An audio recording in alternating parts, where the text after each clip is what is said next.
ఢిల్లీ పార్లమెంటులో Araku coffee stall ప్రారంభిస్తూ స్థానిక ఎంపీగా ఉన్న తనను ఆహ్వానించలేదని వైసీపీ అరకు పార్లమెంటు సభ్యురాలు తనుజా రాణి ప్రభుత్వ తీరును తప్పుపట్టారు.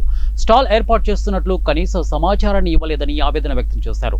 అలాగే అరకు కాఫీ పంటని పండిస్తున్న రైతులను పార్లమెంటుకు తీసుకువస్తే బాగుండేదని భావిస్తున్నానని అన్నారు. ఈ కూటమి ప్రభుత్వం ప్రోటోకాల్ పాటించకపోవడంపై లోక్సభ స్పీకర్ ప్రధాని నరేంద్ర మోడీకి లేఖ రాస్తానని అరకు ఎంపీ తనుజా రాణి వెల్లడించారు. కూడా అందరికీ తెలిసిందే. అయితే దాని వెనక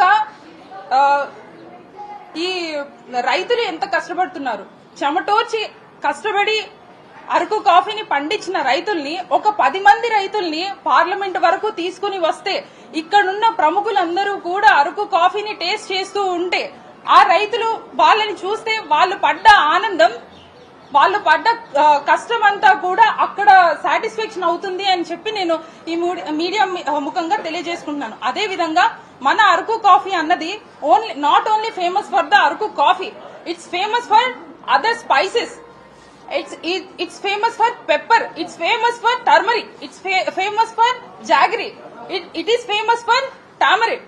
ఇట్లాంటి స్పైసెస్ ఎన్నో ఉన్నాయి. అరకు కాఫీ మాత్రమే అరకుకి ఫేమస్ కాదు, Araku famous for all the spices. ఇట్లా ఎన్నో ఉన్నాయి. అట్లాంటివన్నీ కూడా మనం బయటకు తీసుకుని వచ్చి ఇక్కడ పార్లమెంట్ సాక్షిగా ఎంతో మంది ఎంపీలకు కానీ, స్పీకర్లు కానీ, లేకపోతే ఇక్కడ నిన్న పార్టిసిపేట్ చేసిన అందరికీ మనం తెలియజేయవలసిన పరిస్థితి ఉండేది, ఒకవేళ నన్ను కూడా పార్టిసిపేట్ చేయగలిగితే. అదే విధంగా ఈ రోజు నిన్న జరిగిన ప్రోగ్రామ్ లోని అరకుకి ఫేమస్ అయిన దెంసా నృత్యం ఉంది. నిజంగా ఒక 10 మందిని మనం తీసుకొని వచ్చి ఆ నృత్యం కూడా అందరికీ తెలియజేసే వాళ్ళం. ఇట్లాంటివి ఎన్నో ఉన్న అరకుని ఓన్లీ వచ్చి 2-3 వచ్చి ఇప్పుడు నేను రైతుల్ని తీసుకుని రావాలి అనేసి నేను అనుకున్నాను. కానీ పక్కనే ఉన్న ఎంపీని పట్టించుకునే వాళ్ళు రైతులను అంత దూరం ఎక్కడ